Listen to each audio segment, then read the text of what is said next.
¿Qué onda, vato? Órale, güera. Bienvenidos to Radio Misfitado. Pinche pendejo. Pinches cabrones, pues, los gabachos que no saben nada. Sabe nada, pinche chivo huele. Caca. Caca.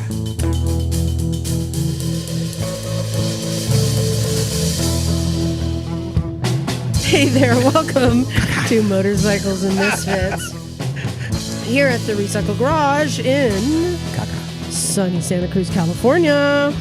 It is sunny today. Dude, it's high UV index. Yeah, really is. Melts your It brain. is. I got windburned yesterday. I froze my ass off going to the races. I was like typical Monterey. Thank you for like 63 and foggy for a little bit there. Hey everyone, this is Liza. Hey, we got some of the old school crew back in action today. Since Emma's in Europe riding the Classic Girl couch, it's Stumpy John. What up, everybody?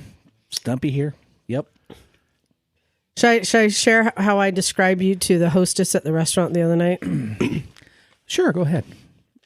So he was meeting me for dinner. I'm like, yeah, have you seen a short, stumpy guy, you know, with like a beard? She's like, huh? I'm like, imagine like a hobbit meets a hipster with like a really nice, you know, beard, coif, with a nice coif.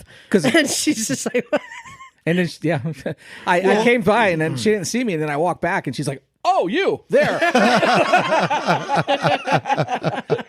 Well, I think we may want to spend some time exploring what creature of Middle Earth Liza might represent, wandering about the streets of Santa Cruz. Fair. That's only because you look like Aragon. My pretty. Oh, God. No. Of course, those are the dulcet tones of the Hobbits Naked saved Jim. Middle Earth. Save That's Middle right. Earth. Yeah, right, dude. Hairy feet. I can recognize. I got hairy feet. Manscaped. I'm gonna helps rub that. them on Liza. Oh, I've been using the Manscaper, by the way. Oh, it is. Huh? It's brilliant, dude. It That is. thing. It needs a clutch. It feels like you need a clutch on that Manscaper. Good. You want to? Yeah. Never mind. Anyway, hey, good to be here. And then, of course, coming to us from sunny Velveeta, Oregon, it's Bagel. Como están, amigos? Do you speak Spanish, Bagel? Also. That sounds like he speaks Poquito. burrito. What? Bueno taco burrito. Is that one of your 30 languages you speak? Yes. Oh, of course. Of course. Of course. And we have a special Some degree. guest joining us in a minute. Really? Oh, yeah, yeah. Oh, we're going backwards. A throwback. Oh, yeah. Throwback? We are going back. I know. Oh, he would be a good hobbit creature. Not a hobbit necessarily, but he would have a that's place in the Middle Kingdom. He's my Hobbit brother. So let's talk a little bit about what happened in the garage today, because I was a little bit of a... You were all frazzled when I got here. A little bit of an a-hole. Yep. But I think I had reason to be. So I had to finish my KTM. I'm doing the forks. So I had on my list today, all right, I'm going to knock that other fork out, get it done. No small endeavor. I don't know. But you got to be able to have the time to do it. Well, Ellie showed up pretty early with 2 brand new tires strapped to her bike. And I'm like, what you doing? She goes, I want to change tires. I'm like, ugh. Oh, So versus 650. Yeah. I hate doing tires. You're rubbing your temples. Yeah. I hate doing tires. Yep. And here's why. Since Emma's not here to defend herself, I'm going to blame her partly. And that is because we've got a lot of accoutrements for doing tires. And I got the Harbor Freight big thing, and then Knockhead made me buy all these special tools and lubes and clamps and things. I don't know what they do. Things for changing tires, too. I bought all the things. No, you did. But to use the Harbor Freight one, you actually need to bolt it down to something. And I've never gotten like a piece of plywood we had a piece of plywood for a minute, then I cut it up, turned it into a table. And then I bought anchors to put it into the concrete floor, but I had to rent a hammer drill and I've just never got around to it. But the reason I'm blaming Emma is she's so old school and so good at it. She's like, oh, just do this. And she throws it on the ground, just whacks that tire down onto the rim. And And she pulls out some irons and whack, whack, whack. She's beauty. It She really does it is. while she's looking at you too. Just gently kneels up on the thing, and next thing you know, while she's looking at you and chatting, She makes "Look at it that look tire's done." simple. She does. And so everyone's like, oh, I'll do my tires too. Well, when Emma's not here, we struggle. Even when Emma is here, I would suggest don't bring your tires here. No. Don't do That some places you can buy them at a set- shop and then put on for free. Yeah, they'll do it for free. Yeah. Right. Yeah. So Ellie showed up. I'm like, well, what are you doing? She's I'm going to do my tires. I'm like, ugh, I don't like doing tires. It's a heavy lift, I'm not getting down on the ground with you. especially when you're halfway through a fork seal. I said, call Knock. He's got the setup. Call Knock. She said, I don't want to bother Knock. I can just do it here. I'm like, okay. She's like, okay, tell me what to do step by step. I'm like, ugh. I'm not that good at it because I don't like doing it, but I'm like, all right, take the front tire off, and then, here, get the valve to take out get the tool to take out the Schrader valve, and then you got to get the bead breaker, and we're going through the steps, which is going well until getting the new tire on. I'm like, here's what Emma does. You lift it over your head and you just bring it down like Thor's hammer and whack it over that rim. And Ellie's just like bringing it up about a foot high and trying to aim and bouncing and not getting anywhere. I'm like, oh, this is not going to be good. That is an acquired skill, I think. It is. So then she's trying to use the irons and she's trying to go too far. And I'm thinking she's going to tear it. You start to see it tearing it.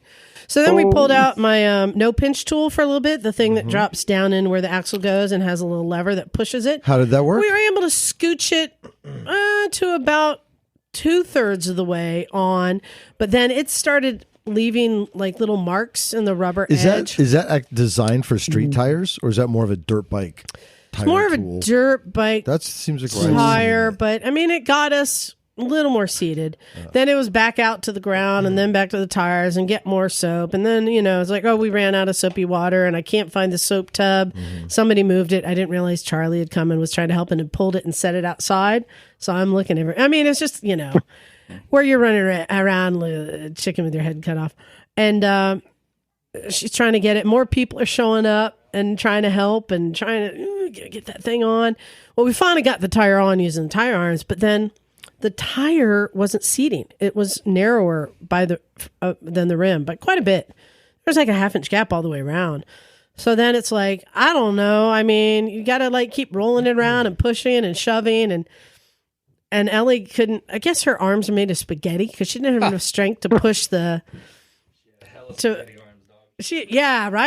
To push the So she was air not able to get the valve air on. valve on the valve and just get some air in the tire. She's having trouble. So Get it started.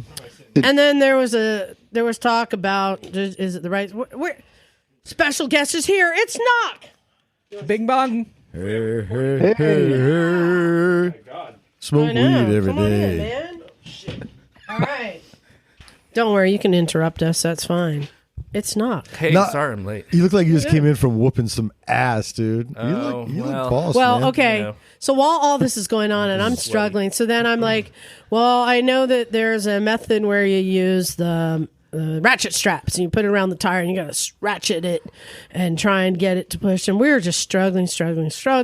And meanwhile, I'm calling Knock. Because here's the thing. When Ellie showed up, I said, call Knock. Go to his garage. I don't want to bother him. You summon the tire genie. So I'm calling Knock. I'm like, get your ass out of bed. Get over here. I need your help. What? I'm still. For the record, I was on the couch watching YouTube videos. Okay, but still. But he's like, all right, I'll get over there. All right, yeah. But meanwhile, like Ellie's texting. Who are you texting? I guess she's texting Knock. She's like, oh, don't rush. She didn't want to be. I'm like, don't tell him that. Tell him to come right away. It's a life or death struggle. And Yes. Knock did. I mean, I didn't stay for very long, but But he did. Knock showed up and helped. But then we finally got the. We were like, do you remember the beginning of 2001: A Space Odyssey? Oh, with the yeah, totally. You get the chimpanzees and the Yeah. bones. smash it. That's what we were like trying to get Soft that porn. tire bead to seat. Hitting it. That's exactly what it was like. So we finally got the first one, just finally. Yeah. Then I'm like, nah, you got to help with the second one. But she was still trying to put the first one on. There were no spacers when she went to put it on. Well, I think Knock noticed first. Yeah, Well, she put it on without the spacers. Yeah. the front tire was on there, the front wheel was on there, and I was looking at it. I was trying to rotate it because the front tire's off the ground at this point, right? The front wheel, and I'm trying to move it, and it's like it's not moving. And at that point, it had already been torqued down. I was like, "Why is it not moving?" And I just realized that there's this huge gap between the front wheel and the forks.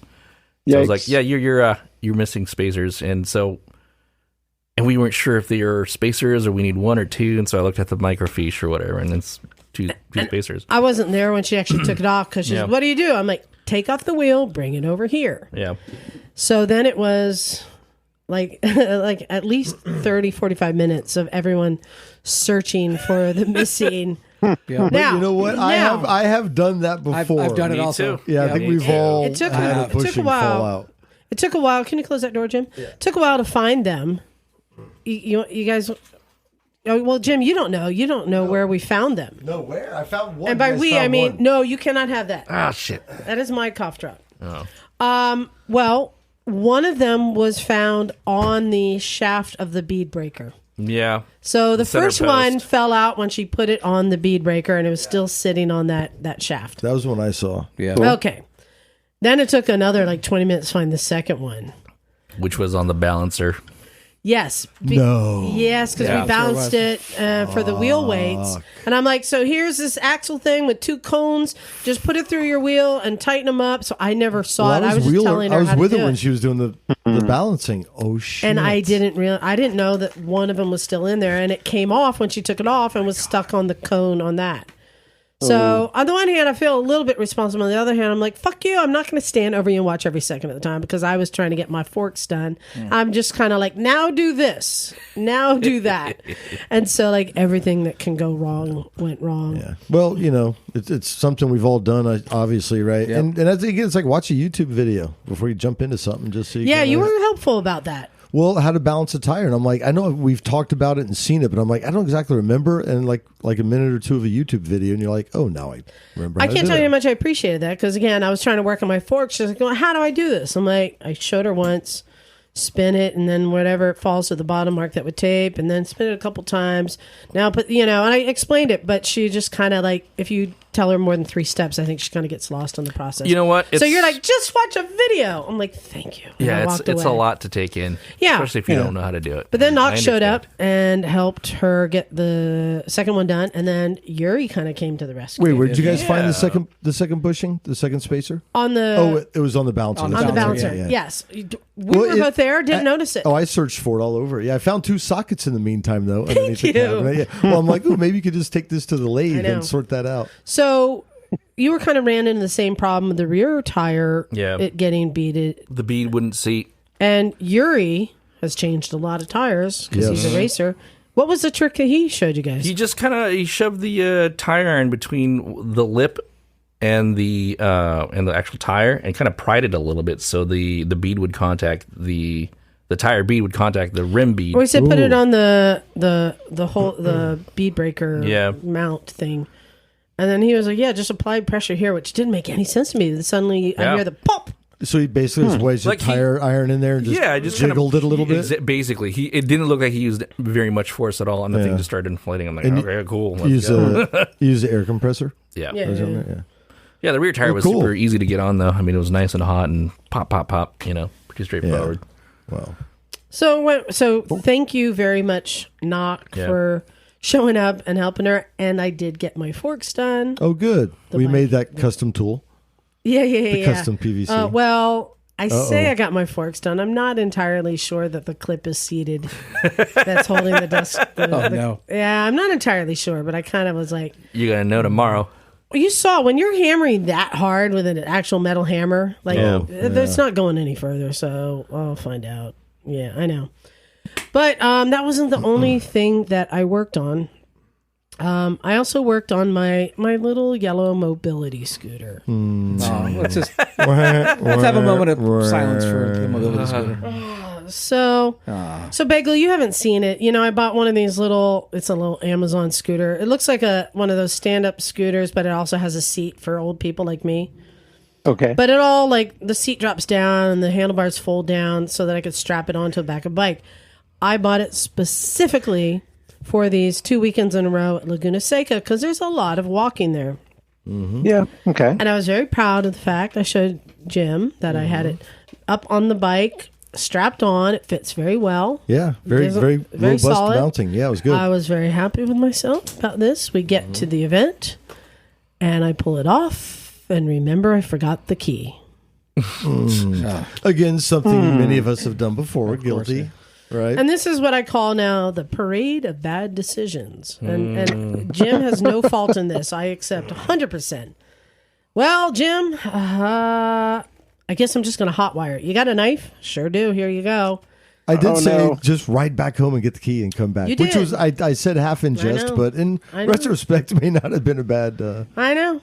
So thinking that this is just going into the back of the keyed ignition, it should just be 2 wires. Simple, right? No, I cut it and there were 6 wires. Oh,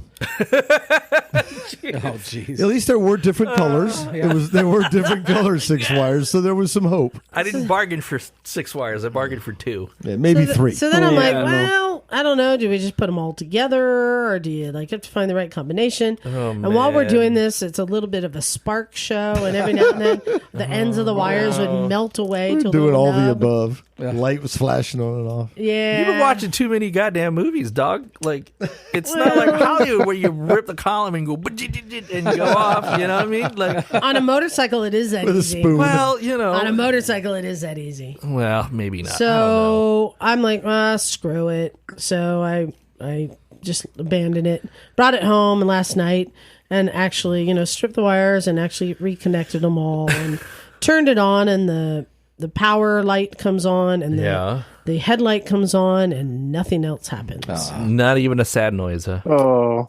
So I called our good friend Morgan Vetter. Who do you call when you got a e-bike problems? Did he go bum bum bum bum? He's like, well, you probably fried the controller. I'm like, Yeah. But I also I flipped it over and I took it apart, and there are no fuses in there. Everything's just hardwired. Yeah, In gauge, what was that, 600 wire? It was the thinnest wire. it's like I've ever telephone seen. wire, like little teeny tiny wires. So yeah, that's all me. Bad decisions, but I'm just kicking myself that I bought it for these 2 weekends in a row of events that I am not going to have my mobility scooter for. Yeah, we were discussing about how you just poked it with a screwdriver and forced the lock. Broken it. Yeah. Yeah. Yeah. Or you could have gotten one of those inflatable scooters. It's been a bad month for electric scooters for you. You're 0 for 2 now. What else did I One kill? at the parade got taken. Oh, the electric mini Oh, bike. that fucking sucks, man. Yeah. Hey, our video froze up. Do you mind turning that off and on, John? Let's see if that fixes it. Bagel, we're going to disappear. Okay. Yeah, it's from not froze up. Just the camera. But I managed to just get along just fine without it. You got it going great. You were all over the place. Yeah. I know. You were like celebrity lady as usual. Wait a minute. People were coming up to you and talking to hey, I know that person. It was more like you owe me money, but sometimes it was that. No, we ran into people wearing our shirts there. It was really that's awesome. crazy. It was pretty cool. Yeah. From all over the country? Yeah, country. Yeah. It was cool. How was it attended? Pretty well. Yeah. So we're going to get to some of those things. Okay. Jim and I actually did some recordings and a little feedback. A good breakfast. We'll share with you. But the first thing we did when we got there was Knox discovering all my toys. Oh my god! Yeah, I went to the Lego store. Oh, you have a Nitro Circus dirt bike. Bro. Oh, you haven't checked that out. I know. Ghost Rider Is that the one Lego. that smokes? That one does certainly smoke. I don't know what's happening, Bagel. I'm sorry, the camera isn't working. There. Nope. Yeah, I know. Well, it's all going bad. Yeah. So Jim and I went over, and one of the things that I wanted to do first was to go over and check out the Breakfast in Watsonville. Meat That was on the a way stick? We started, anyway. breakfast. No, CFMoto. Yes. Yeah, they had a big presence. Mm-hmm. Bigger than Yamaha, I would say. They at least had as many bikes as Yamaha did. Okay, so what manufacturers were there? For test rides, Yamaha and Indian and CFMoto. Interesting. No Big Four? Except for Yamaha, yeah. But no Kawasaki, no Honda. Ducati Island? Is that? No, that is now Child's Playground Island. Not even Ducati, huh? No, there was a tsunami has swept over MotoAmerica. So we're going to get to that, but first let's play. So Jim and I went over to CFMoto that we've been hearing about. So this is a Chinese company, and there's a lot of talk about when are the Chinese companies going to be as good as the Japanese or European companies. And there's been a lot of talk. They've been doing a lot of marketing, a lot of press, and people are impressed with the CFMoto. Now, they make a lot of bikes and parts for other companies. So, for instance, the Ibex, which is a mid-size adventure bike, is the frame and engine from the KTM 790. They make the engine and frame for KTM. Is this confirmed? Yeah. Oh, okay. Good question. I like that. Is this confirmed? I don't know anything about this. And then they also have some I'm bikes. actually Googling the KTM 790 right now. They also have some bikes, some 650s that are engines that they make for Kawasaki's. So I believe it's like the Versus/Ninja engine. Yeah, okay. This company are made in China. So, they say that a Chinese company will make whatever quality you want. They have the ability to do it. It's just at what price point, right? Yeah. So CFMoto, they've been making these bikes that are, I would say, par. Pricing is par with the Japanese companies. Yeah, I think the 800cc bike was a little over 10 grand. So yeah, same ballpark. Yeah, it's par, but the quality, I would say, is par also. Yeah. Why wouldn't you buy a Japanese bike then? Well, yeah. I guess, yeah. I mean, so I'll tell you. I'll tell you my took away opinion. all the incentive to buy one. Styling. I'll tell you my opinion. Really, if everything's up to parity. This is history repeating itself. Because back in the 60s, when Honda came onto the scene, and people are like, Japan, that's where we buy our trinkets, right? Right. Not vehicles, right? Yeah. They had to go through that.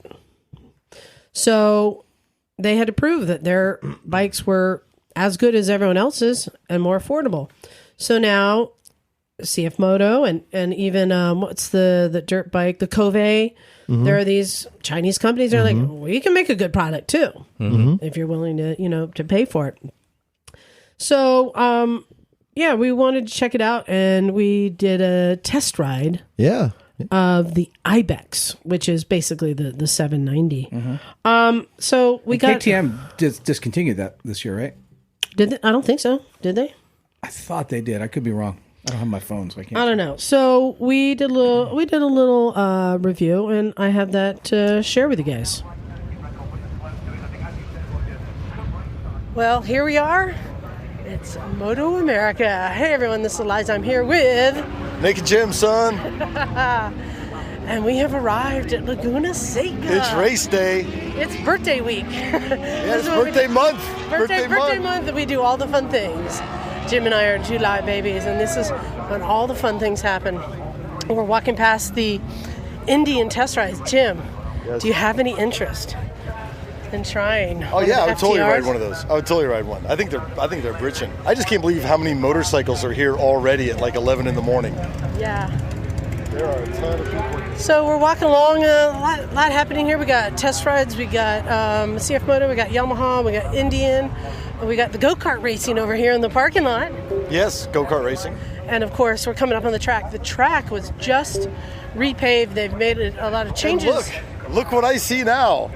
And here we come on Misfits. the Law Tigers. It's Breakaway Matt and Craig the Giant. Hey guys. Hey. What's up, Hey. How was it? So first thing Jim and I did when we got here is we signed up for test rides, and we tried out the CFMoto bikes, which I've been very curious about. Yeah, it's been elusive to try to get the CFMoto test ride, but we got one in this morning. Yeah, so CFMoto is a Chinese company, so they have that hurdle to overcome. But they make parts for a lot of bikes. In fact, the bike that we rode, the new Ibex, is the frame and engine from the KTM 790 that they make for them. Right. And I was talking to them, some of their 650s are from Kawasaki. They make parts for Kawasaki. So we all know that Chinese companies can make whatever quality you want. And CFMoto is a company that's been making pretty high quality stuff for other companies. Now they're making their own bikes. But again, still a hurdle to overcome. So let's get some reviews. Jim, you rode the Ibex, that T. Yeah, T for top notch, I think is what that stands for. First impressions, it's the first time I've been on like a mid-level or mid-weight adventure bike, I guess you'd call it. So that was nice. Compared to the Africa Twin or some of the bigger adventure bikes, the size was really nice. It was comfortable to sit on. Some nice things I thought about it. Great wind protection, comfortable seat, all that kind of stuff. Ergonomically, it was very easy to be on. So the 700 motor, it pulled really well. 790. It's an 800. Okay, there you go. Yeah, so the motor pulled great. I'm curious about some of the things. So it does. So from a riding standpoint, it was fine, easy to ride, comfortable, plenty of power. But it's more of a budget bike, I guess you would call, in the sense that you don't have a lot of the electronics that you would see on other bikes. It did have fully adjustable front suspension, which was nice to see, manual. But it didn't have different traction control settings. So it had, basically the settings were rain and sport, and I think the rain reduced the power by 30%. Mm-hmm. But I rode in the sport mode, again, plenty of power, so comfortable. It was good in the twisties. So I'd like to see a little bit more electronics on it. But I'm telling you, for a mid-weight bike, it was comfortable to ride, and I feel like I could easily do a full day of riding on it and camping. Yeah, I rode the Ibex S, and the difference between the S and the T is the S has mag wheels, you have the tubeless spoke wheels. Tubeless spoke, which is kind of cool. The T has the hand guards, and the T has a bash plate under the engine, and the center stand. Center stand. Same setup otherwise. I noticed the same thing. It has ABS, but I couldn't figure out how to turn off the ABS. Whereas we went over to the 10 or A7, which is also kind of low tech. Yeah. But that has a button to turn it off. So we're going to go back and talk to them later. I felt that the ergonomics were good. Yeah, I felt very think the comfortable. ergonomics were great. The wind protection was great. Yeah. Yeah, adjustable windshield is important to me. I like that I could, with the turn of a knob, raise it up. And it did. I had my helmet open, and it was going just over my face shield. It was comfortable for me sitting and standing, and that's something that's a hard test for me. Yes. The only thing that I wasn't totally in love with, and I usually with KTMs, the motor gives me the feelies. Okay. And I felt that this felt a little detuned from what I'm used to, even with my 690. Uh-huh. But I will agree, we're coming off of Africa Twins leader bikes. And, excuse me, we both have said we prefer a leader bike because it has all the power when you need it. Yep. I felt like this bike had the power, enough power that I would ever need on the highway, on the roads, and you could wind it up. Well, I was going to say, a lot of times these test rides, that's what I'll do is when I have a chance, not slingshot, but, downshift and really kind of pin it like, okay, if I'm going to an on-ramp, right, or something like that. Or even if you're in the dirt and you're just like, I'm gonna crack open the throttle real quick. And I thought the same thing. It did not want for power. I mean, it's an 800cc motor, so decent size. Yeah, but coming off a leader bike, I was okay with the power delivery. I thought it was great. Yeah, so I'm curious to know more about the CFMotos. I liked it. I'm not in love with it. But you're going to try the 10 or A7 next. Yeah, I think it'll be an interesting comparison. So I am curious. They do set up very similarly, but I'll be curious to see what the weight is, if there's any different in the electronics, the adjustability, things like that. But I'm curious to try. I'm curious. I'm curious to know from these two, Matt and Craig, what do you know about CFMoto? What have you heard about CFMoto? I've only heard that they're in Hayward. They're in a dealership in yeah. They're dealer supported, dealer backed. I wasn't so sure about the service. Right. So with any Chinese company, that's something you have to find out. Can I get parts? Can I get service? What do you know about CFMoto? All I know is that they did a partnership with KTM as well. I think you mentioned that a little earlier, and it's very intriguing to me that they're putting that KTM engine block in some of their bikes. So, they're Chinese, and I know they make a lot of motorcycles. Yeah, and that's interesting. And Jim, if it's okay, I want to throw in one other hurdle. I mean, we've talked about a hurdle any Chinese company has to overcome, even if they're making a product equivalent to a Japanese bike. The first hurdle they have to overcome is, like you said, parts and service. Can they get that? But you mentioned another hurdle, which is somewhat, I'm going to say, political. Oh, we're going to go there? No, we are, because Politics it is fair. and religion? No, it is somewhat. Yeah. It is another thing you have to deal with. Yeah. That there are some people, because of everything going on with China, don't want to buy from China. Just flat out, regardless of price and quality. That's a whole other thing that's coming up. Is I don't want to buy anything from China right now.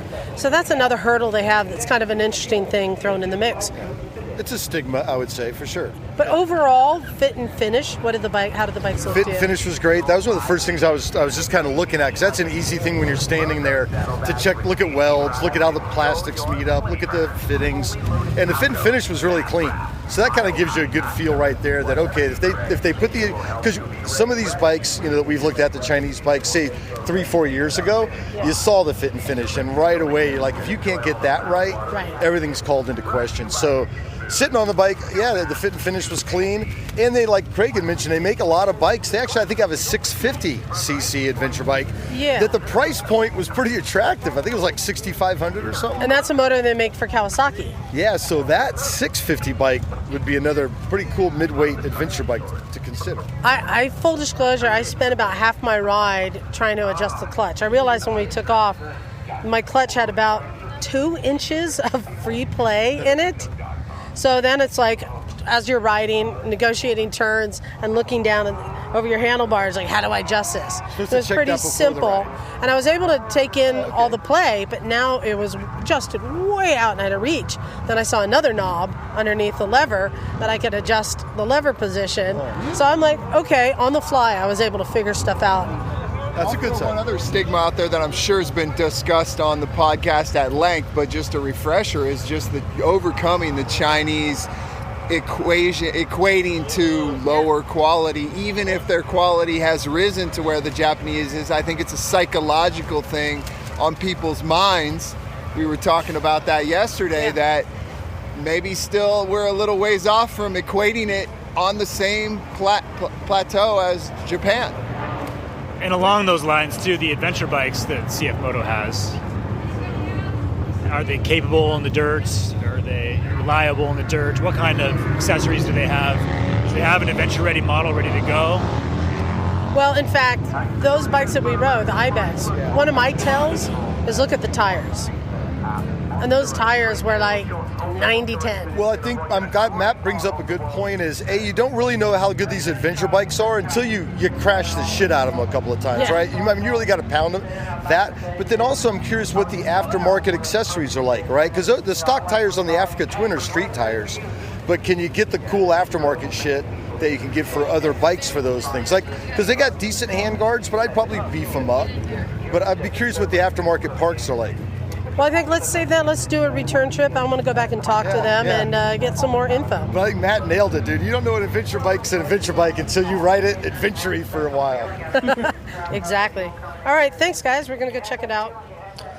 So our review of the bikes, I did go back and get some more information. So we were talking about the ABS. Yeah. On the Ibex, you cannot turn the ABS off. Oh, that's bad. That's not good. So it does have rear ABS. Yes. That's the T model with the spoked wheels? Yeah, both the T and the S are the same, or pretty much the same.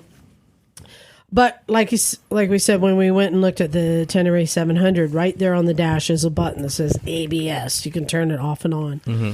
So that's a bit of a thing where I'm like, what the heck? But on their bobber, you could turn the ABS It was off. more of a scrambler, kind of mimicked like a bit a of a scrambler Ducati thing. That's so you can scrambler. do burnouts, man. Maybe. Bobbers, right? But it does, I hate to say it does kind of kill it for a dirt bike if you can't turn off the rear ABS. You got to be able to lock up the rear wheel for the most part. I'm not saying it's not, whatever, but. Right. So I was talking to him. I went back and grilled him for a long time just to really understand. And basically. Were you being antagonistic about it? Oh, maybe a little. No, what was funny is I'm pleasantly persistent. When I was standing there and I was talking to, he's like the California rep. Yeah. And I'm just chatting with him. Meanwhile, I reach over to one of the bikes I'm next to and I could feel the clutch play and I'm adjusting the clutch cable while I'm just talking to him. And he's just like, what are you doing? Oh, you know what you're doing? Like, yeah. But they said that they know who their market is. And the market that is buying a CFMoto is somebody who's not been a rider for a long time. And they're buying a bike because it looks good and it's a good price. Now, what CFMoto did was they went and got an Italian designer to design these bikes. And they look really good. Look great. These look like what I consider European-looking designs. Yeah. You know? Mm-hmm. But they're not getting the legit hardcore, off-road bikers. I compare it more to the Versus. Yeah. Maybe they're just testing the water, Yeah, exactly. And they had to hit a price point. And but a price point of $10,000, that's a pretty you get a lot of cool shit for $10,000 these days, man. That's kind of my point. And you're gonna take a beating on the resale. Well, you get it's the same price I think as a Super Tenere. So a Tenere 700 and that's like, okay, if you're going to, be punching in that class, Yeah, you better, The other thing I found out, so we were asking them about parts and accessories, right? There's not a lot of aftermarket parts, but they do make accessories like luggage and all that kind of stuff. Okay. But I was like, so what if I, fall over in a parking lot and I break a turn signal? Can I go online and order it? Well, you have to order it through your dealer. What if I don't have a dealer near me? Right. Well, we do have, in the States, we do have a parts warehouse, but we're only dealing through the dealers.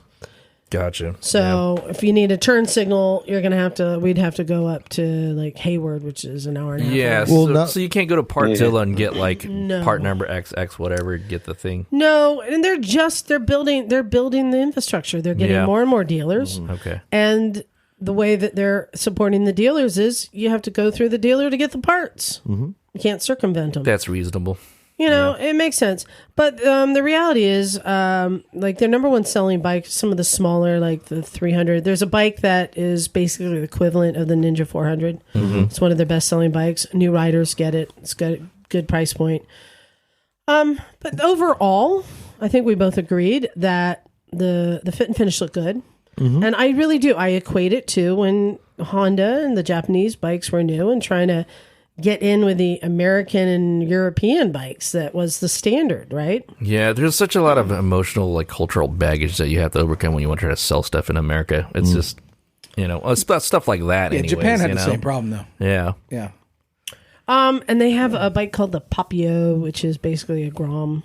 Yeah, I saw that. That's very cool. Was that the Papillon? Yeah, retail $3,000. I want to say. What was that one you were sitting on? Mm-hmm. The little one they have now? Should I get that instead of a scooter? Should I get a Papillon? You instead? need a scooter. You need something you can have luggage on and carry stuff. And wheelie. Yeah, that too. You need to have something you can carry a Chinese to-go container. What, I can't put like a milk crate on the back of the Papillon? Okay. Yeah, I guess of course you can. Remember? Steve McQueen, Papillon. I guess you could.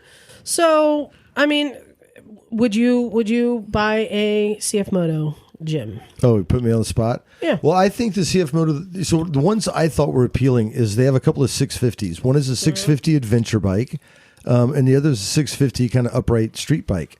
And I thought for an entry level or your second bike rider, those would be ideal. I didn't really see what the price point was. Well, I take it back. When it dropped down to the 650, I want to say it was in the $4,000 range.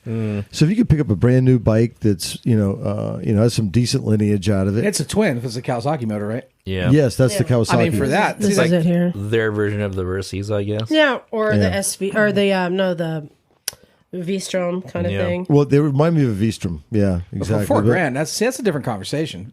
$10,000 and $4,000 are total different things. Yeah, $10,000. Yeah. They want $4,000 for that thing? Wow. It was like 45 or 48 or something. That's like crazy. I mean, because that's KLR money there for new KLR. Yeah. But here's the thing about it. I liked seeing them in person and knowing that I think this is the future. I think we're going to see more and more of the higher end Chinese manufacturers. I mean, their foot is in the door in that they are making products for other companies already. Mm-hmm. Yeah, after this weekend, we're going to see more Harley manufacturers. That's what I'm... Dude, okay, so I'm looking at the Yes. Ibex and their actual specs, and they've got like names here. They got Kayaba forks, Bosch EFI. We got J1 brakes, which is cool. Yeah. You know, I mean, it's like 509 pounds curb weight, which is cool. They published that. I mean, that's about Yeah, they're buying the components from good companies. I'd say it's a little bit heavier than what a KTM. I guess you pay for the KTM lightness, I guess, at this point. I don't know. Does it say about luggage? I want to say it had luggage mounts, but Yeah, but yeah, I you didn't can see order any luggage from so, them. So you can put luggage on it. I mean, yeah. Okay, so additional features: LED Good tail sport lights, touring. headlights, signal lights, fog lights, Yeah, it came TFT with fog display. Oh, fucking quick shifter. Yeah, it came A in couple of quick them. I'm shifter. like, no one quick told me shifter? it had a quick shifter. I would have Oh, that's rallied that dope. thing. And one of the things I liked on the Ibex is that it has 2 power outlets on the dash. It's got heated seats, dog. Word, yeah, right? yeah. I know. I didn't tell me And that. grips, yeah. Yeah. Well, so an interesting question would be how robust the charging system is, but because it also has like the old cigarette lighter.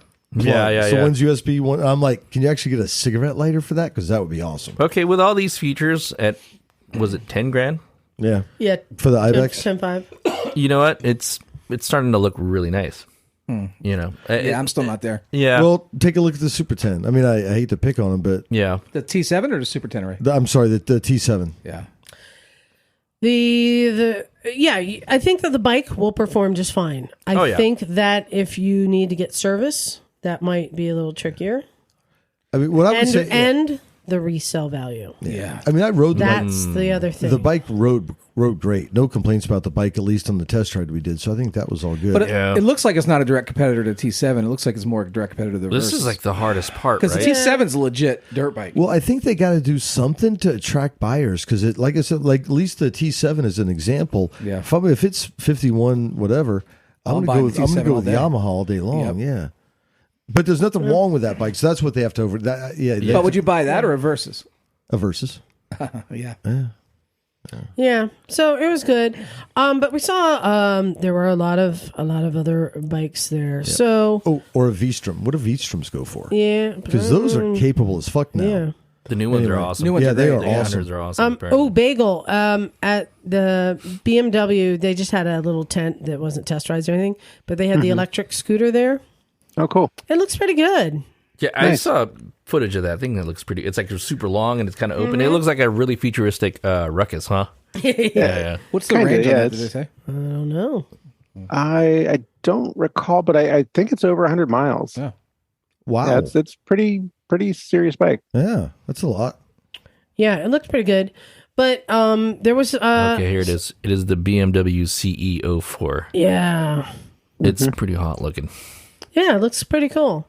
But we definitely noticed that the crowd has kind of shifted in the past couple years.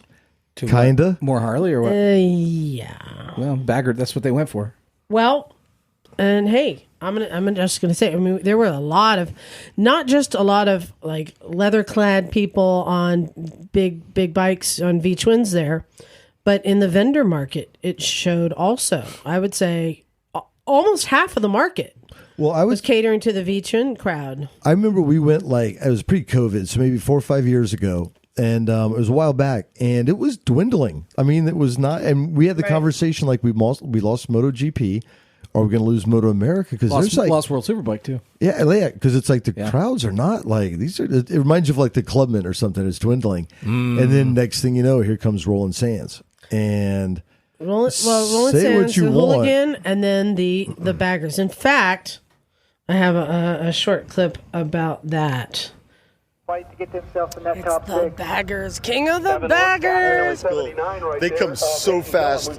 So off the start, that long uphill under the bridge, they're hauling ass, and then boom, slamming into this Yeah, hairpin we're at turn. turn 1, which is a Got hairpin. a lot of fun coming at you during our break, and then it comes up in just a little while. But right now, it's with the qualifying scenario right now. Hayden Yellow, 129.304.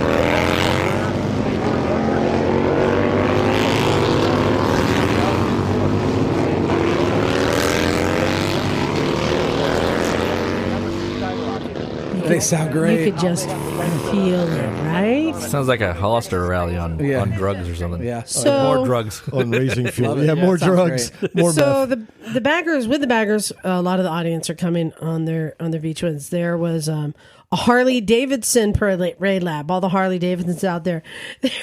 Found out someone on a trike doing the parade lab. There's a dude in shorts. I'm like, and you a can't dude- even do that in Ohio. A dude on a Grom doing wheelies. I don't know where he came from. Just like there's no one on the track. Here comes a Grom doing a wheelie. Perfect. But I'm just going to say out loud, and I was saying it there. They're saving the racing circuit. Hey, I'll take it all They day are long. saving Yep. the racing That's circuit. great. Well, and that's not only our opinion. I mean, I think that's the overall opinion. And there's no doubt we showed up. I don't know what, like we had breakfast in Watsonville, and then maybe got there around 10 or 9:30 or 10ish, something like that. Yeah. There were already so many bikes, and I would say easily 80% big V twin. Wow. That's awesome. It was, it was just, man, all these bikes. And then by lunch and 1 o'clock, but whenever we did our test ride, that was 10:30. Yeah. When we came back by 11, it was just a sea of motorcycles. It was the most bikes I've That's ever great. seen there. That's great. You know what I'm excited for is how all that super hooligan stuff is going to trickle down to the market, and how everybody's going to start making their bike look like super hooligan bikes. All right. With like the upside down forks and the gold, So- and the, you know what I mean? Like it's a Oh, cyclical street, kind street of a fighter. Let me tell you Yeah. about the Super Hooligan. Oh, well, just finish up with the baggers. Baggers are fun to watch. They sound really cool. We even went yeah, and the talked. baggers. I talked Both to of some them of the anyways, yeah. mechanics working on them. I'm like, is there tech in this? Is there traction control? They're like, no. Just Yeah. big, Just big balls. big balls, all power. Yeah. And Wow. just go. Super cool. Well, one of the things I really like about the hooligan in general, but the bagger, is it's like 5 laps. What, 5-7 laps? It's not Yeah. like a 20-lap race or 30-lap race. So they charge fucking hard like the whole time. The race. Which race? The one where the Well, spoiler alert. spoiler. If you haven't gone to because YouTube, I don't know the names. if you haven't gone to YouTube and watched the MotoAmerica stuff, yesterday there's some good ones. But one of the races, there were a bunch of races with fights going on through the corkscrew. But we were Yes. watching King of the Baggers. It was on Saturday, and these guys were, and the lap times had to be getting faster because they were getting more out of control every time. And apparently there were some track issues at Laguna that they fixed. Well, it's freshly paved. And then a car caught on fire at the top of the Last corkscrew weekend. and didn't make it off the pavement. But anyway, these big ass fucking Harleys are going up the hill, right? You guys know it, to the corkscrew. And as they're braking, come to the top of the hill where, like, when you're there, it looks like you're going to launch into, like, Yeah. fucking the ocean or Oblivion, something. yeah. The bikes are just getting back ends loose. The bikes are getting squirrely. And then they dive down into the corkscrew. And there were multiple battles through the corkscrew in the hooligan class. Andy DeBrino in just the super hooligan class, a bitching fight going through the corkscrew at the very end. So- and then same thing with the baggers.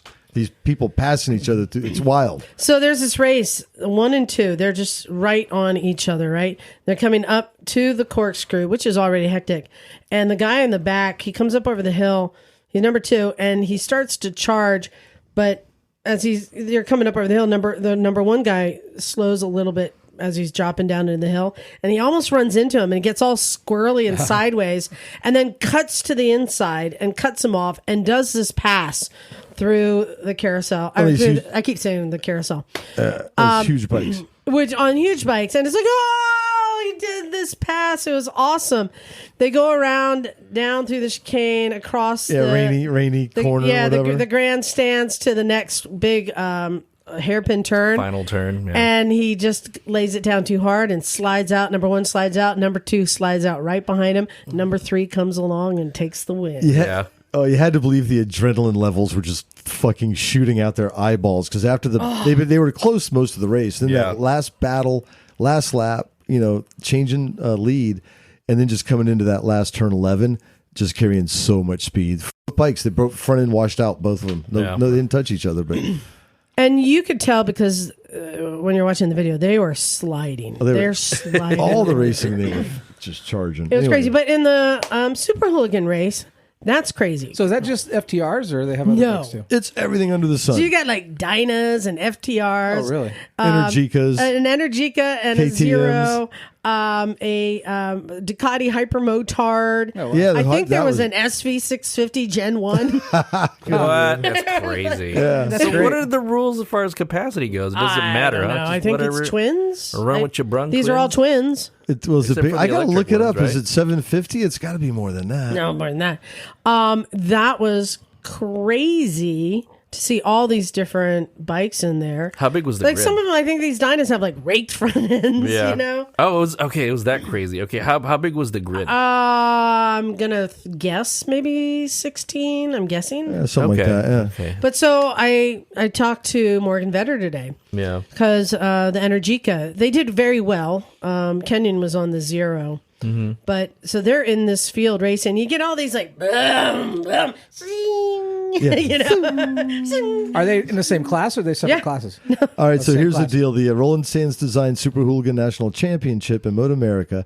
So it's 750 cc and up, water cooled. Oh, The interesting. most popular water cooled twin street bikes from the iconic manufacturers. So Indian FTR 1200, Harley Pan American, KTM 890, BMW Boxers, and Ducati Monster, as well as unlimited air cooled twins with no weight or chassis limit and electric. That's so cool. And electric. And electric. And electric. So- It reminds you of Arma because you get an Arma and it's just Oh, all yeah. over the board. Yeah. So the hooligan shit's fun because there's So- so much going on. In that race, Morgan told me that their rider, Stefano, not the owner, the racer, we talked to him last year. He was doing really well and he was he was like breaking his track record there. And 3 laps in, there was an accident, and instead of stopping the race, they just let them keep going for 4 laps, just warm up laps. In that 4 laps, the electric bikes were losing juice and getting hot, so they're losing their peak power. So by the time they started it back up, his times were slower, and he dropped. He was up in the lead, not the number 1, but he was up in the front pack, and he ended up finishing 6th overall. Okay. So they were very disappointed. And that's one of the things about electric bike. They act different. Yeah.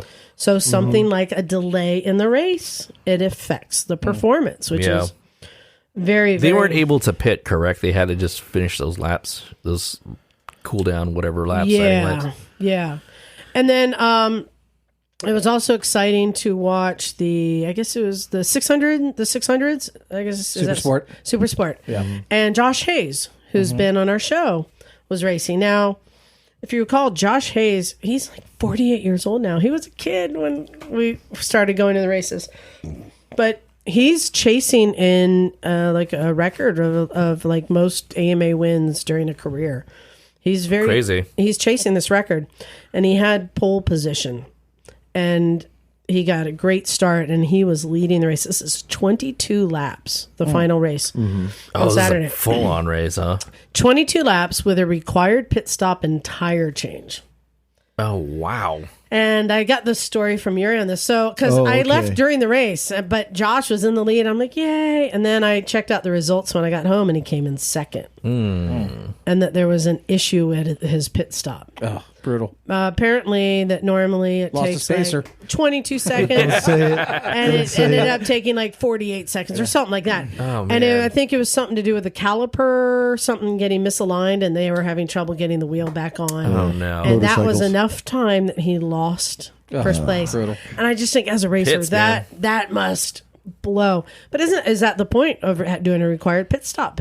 That's a whole nother element of the team. Yep. The team is competing, not just the racer. Well, it's like one of the races where you got to run up and start your bike. You know, That was cool. It's just a different kind of thing. Was Melissa there? His wife?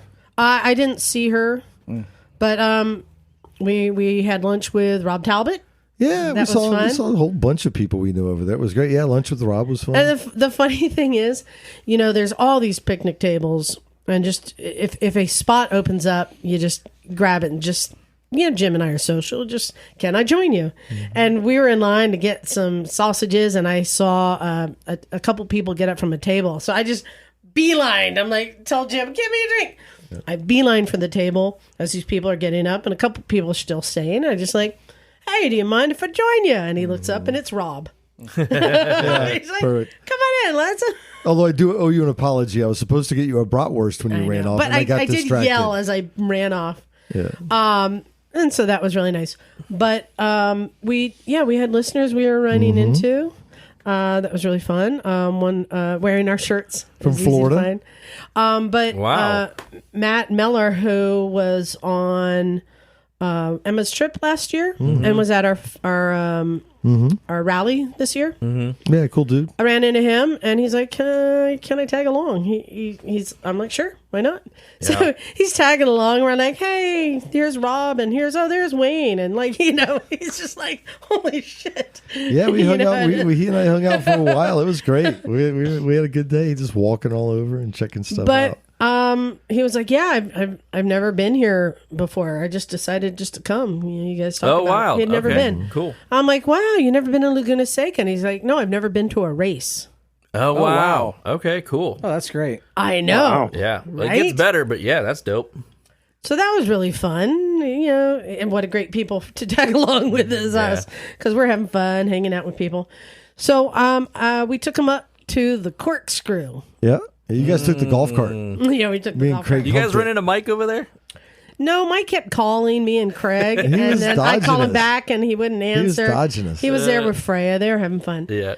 So one of the things is when you are looking at the Corkscrew on like a TV screen, you cannot really get The drop doesn't convey the drop of how So deep and I took quick that Matt is. up there Yeah. and I got his review. So let's see what Matt had to say. Yeah. All right, so I am here with listener Matt. How you doing, Matt? Doing good, thanks. You got to go on Emma's trip last year, I did, yeah, that was amazing. and now you're here at Laguna Seca for the first For time. the first time, yep. Not just here at Laguna Seca for the first time. I Yeah. can't believe it. Yeah, this is my first race of any kind. Your first race, Yeah. and you ran into Jim and I, been Yep. hanging with us. You've Yep. already met a bunch of people. Yep. Yeah, I met a bunch of people at the Misfits rally out at Hollister Hills in April. And we ran into a few people, got to meet Rob Talbot. Yeah, we had lunch with Rob Talbot. That was super cool. Yeah, we got Craig the Giant, Yeah. Breaking Away Matt. We're having running into other listeners, which is fun too. Yeah. But I brought you up here to the Corkscrew to see what the Corkscrew is. So can you describe what this is for anyone who's never been here? So there's a left turn coming around with a huge elevation change. I don't know what all the proper terminology is because I don't know that much about racing, but apparently they come around this corner and it's completely blind and you drop down, what is that, 100 feet or something? And that's the in thing. a short distance. And that's the thing. When you watch it on TV, the elevation drop, you can't really see that. Now that we're here and we're standing at the top of the Corkscrew, As soon as I walked up here, I was just like, holy cow, that really is. This is like a water slide at a insane. water park. There you Drops go. That's a down. good way to describe it. And so right now, that's not a good sign. There's a car going the wrong way on the track. So right now, it's the Rolling Sands Hooligan racing, and somebody went off the track, so they've got everything shut down right now. But we've seen the Baggers. We've walked the pits and talked to different mechanics and asked some questions about the bike. What's your take so far on this event, the races, MotoAmerica? Man, I love it. I'm regretting that this is the first time I've been out here. It's super cool walking through the area where they're working on the bikes and being able to talk to the mechanics, ask them some questions about the bikes, see the bikes up close. See them tearing them down. This is really cool. Yeah, it's really, you get to approach people, talk to them. It's a fun event. You don't necessarily have to follow racing to enjoy coming here, right? Absolutely. I mean, this is just a cool show. Everything about it is a lot of fun. Well, even just the pit bikes are fun to watch. Yeah, I want to get me a pit bike. Just seeing these guys, running around on the pit bikes everywhere. They look like a lot of fun. And here at Laguna Seca, where we're looking at, you can see views of the valley down this side. If we come up over here on this hill, you get a view of the track down below us, the old lake bed. What is your take on this track in general? It's pretty beautiful, isn't it? Oh, the views are amazing. Absolutely amazing. And you can't beat the weather out here. It's what, like 61 degrees or something like that? And windy. Little You could be in a breeze. t-shirt or a parka. It all works. Yeah. Yeah, it is, man, it's just like epic out here. Well, cool. Let's go find the guys and get in position for when the bikes come down here. This corkscrew is scary. It looks frightening. It is. Well, cool. Thanks for your take on it. Thanks, Liza. Yeah, what a cool thing, like, to find out this is your first race. He had a blast. He didn't know. This is your first corkscrew? My goodness. Oh, I know. Well, like if you've been to one of the races, like whether it's this or motocross or whatever, there's so much going on. Yeah. And Laguna's kind of spread out in an odd way, like with the Ducati Island in the middle, and you can go this way or that way, and the parking's a little confusing. Yeah. But there were, I tell you what, I loved the Harley vendors. I ate the Harley stuff up all day long. And it was like you were immersed in this California culture of like California, club dudes. Like all the ones were there. I'm not going to mention any names, but it was all the ones. They were allowing colors, huh? Well, there was a certain color was there. Yeah. Okay. But no, it was fun. And Matt's like, I think I'm coming back next weekend for the ARMA races. Yeah, there you go. I'm like, oh, that's even cooler. It really kind of is, because you got the cooler. dirt biking going on, and it's more, even more accessible. Yeah, it's very much more down to earth, and a huge variety of motorcycles. Less money, that's for sure. Yeah, and fame. Yeah. So another person that I stopped to talk to, I went to the CHP booth and talked to the chippies. Is that what they call them, the chippies? Used to. Are you an informant? If they have a mustache. Are you working for the with the popo? So, get a little pinch and go straight to the We mentioned the other week on the podcast, something I've been following is e-bikes. And they did. There was a tent selling with an e-bike vendor selling things that look kind of like the Surons, right? An off-road bike.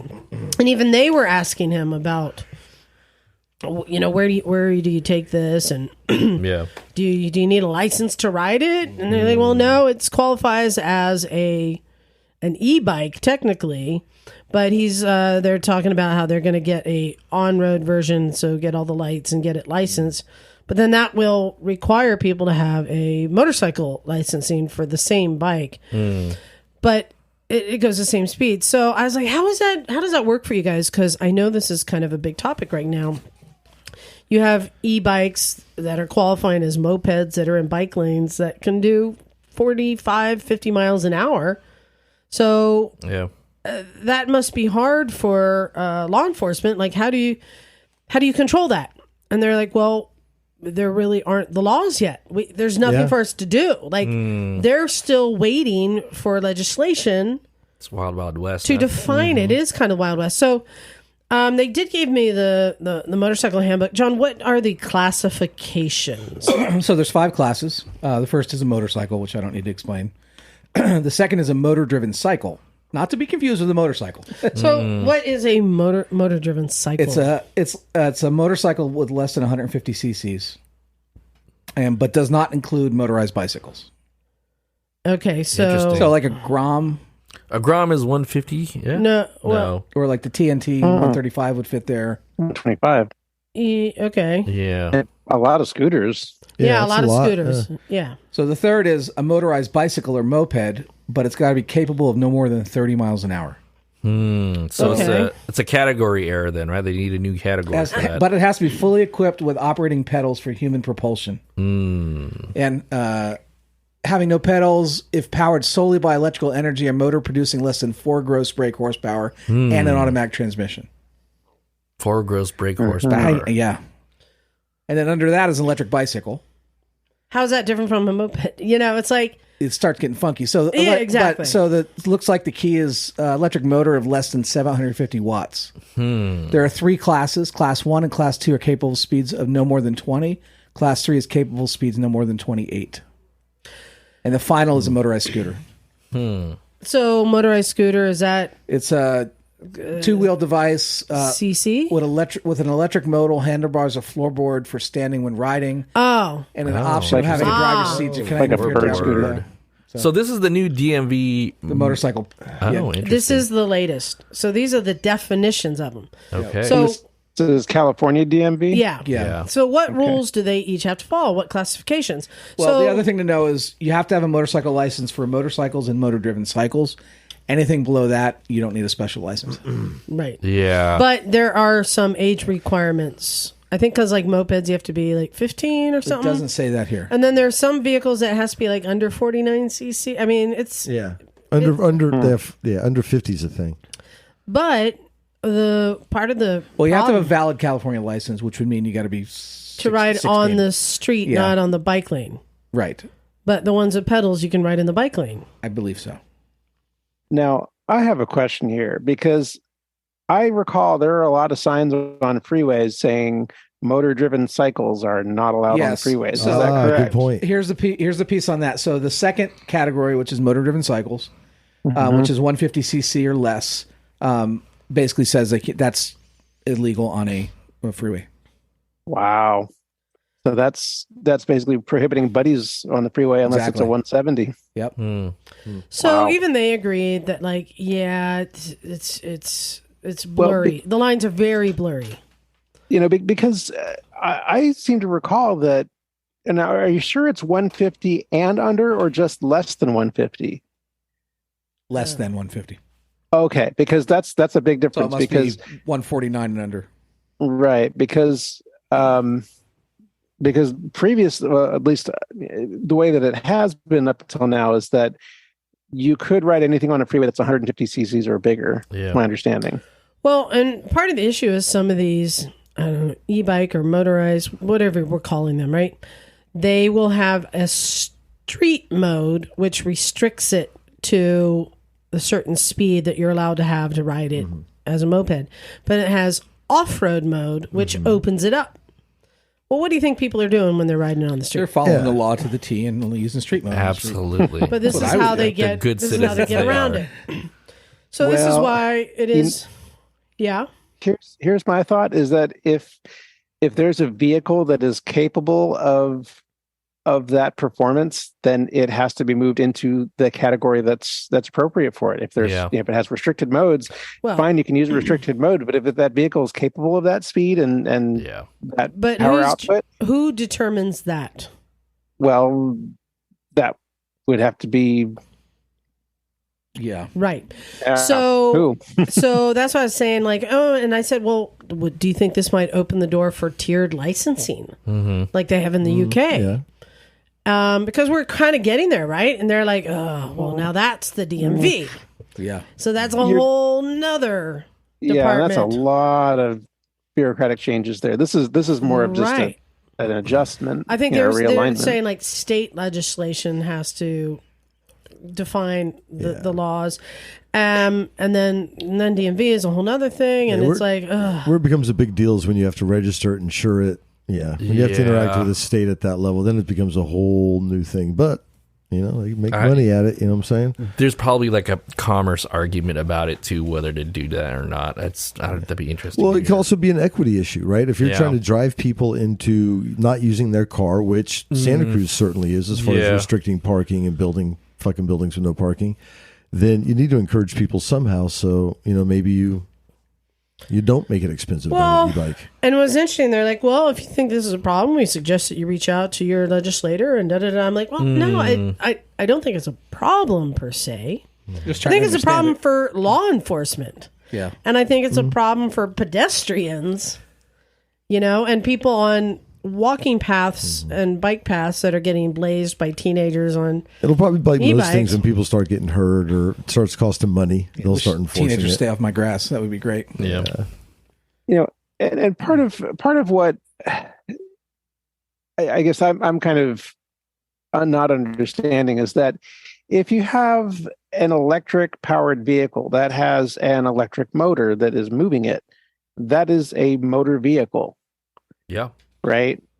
So why is that not registered and subject to all of the laws that exist for other motor vehicles? because You know, if it has pedals and a motor, then it is technically a moped. because the way they defined it before when we were kids, if it was a 49 cc and under with pedals, it was a moped. Right. You didn't Right. require a special license or you had it registered, but kind of like a Right. trailer, just one time. You didn't have it registered on the road or anything. Right, but in order to use a motor vehicle on the road, it has to be licensed and approved for road use, right?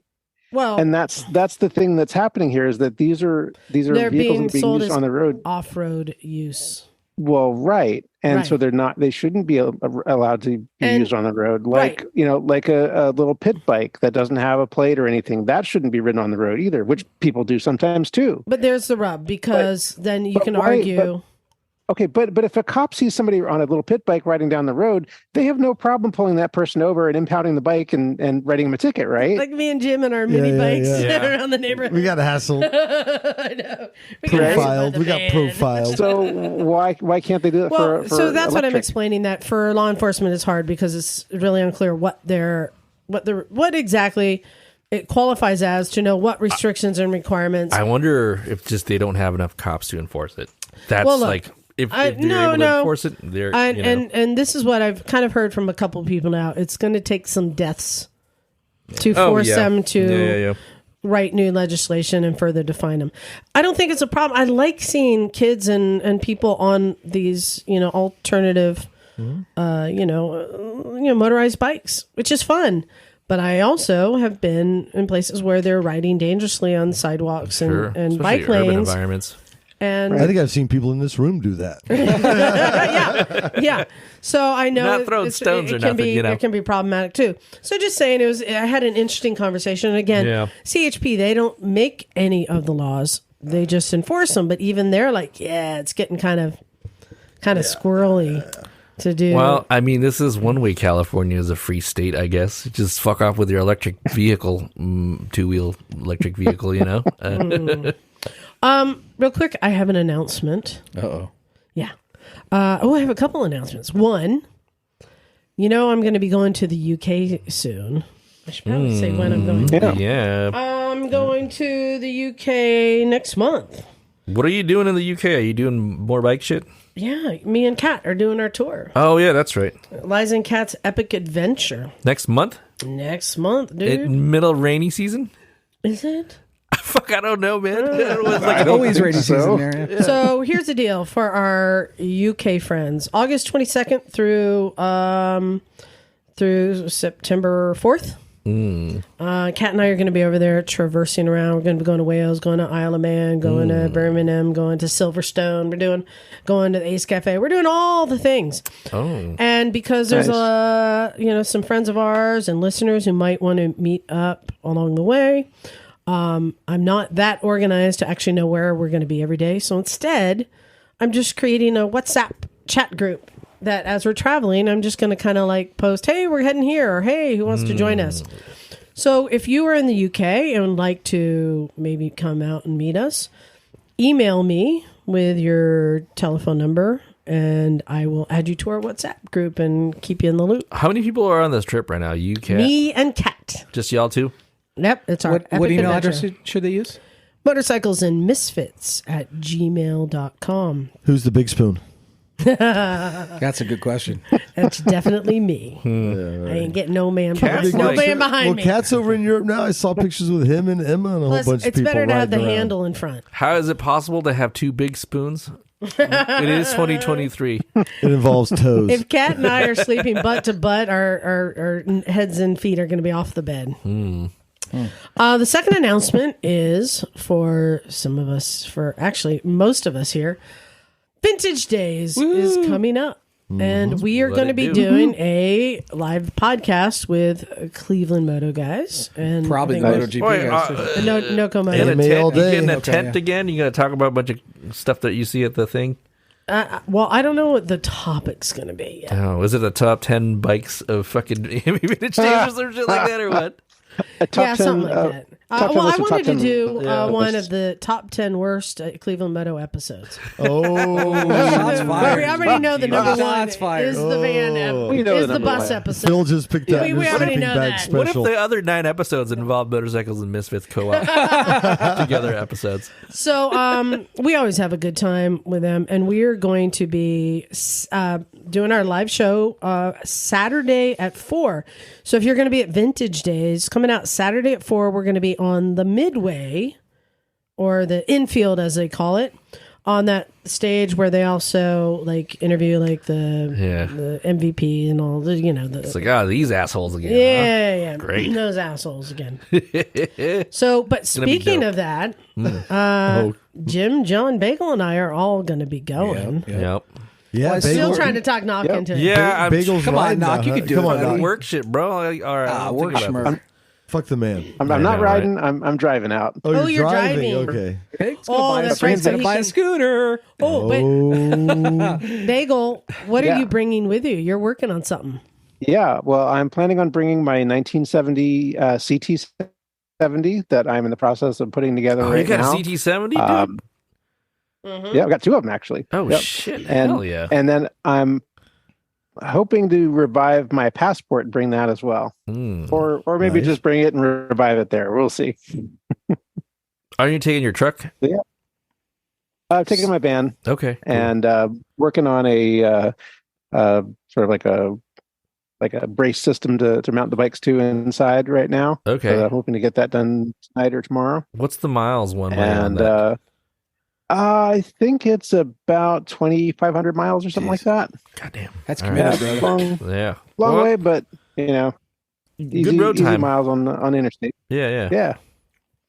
Yeah, and guess who's going to be joining us? I already told John. I think I told Jim.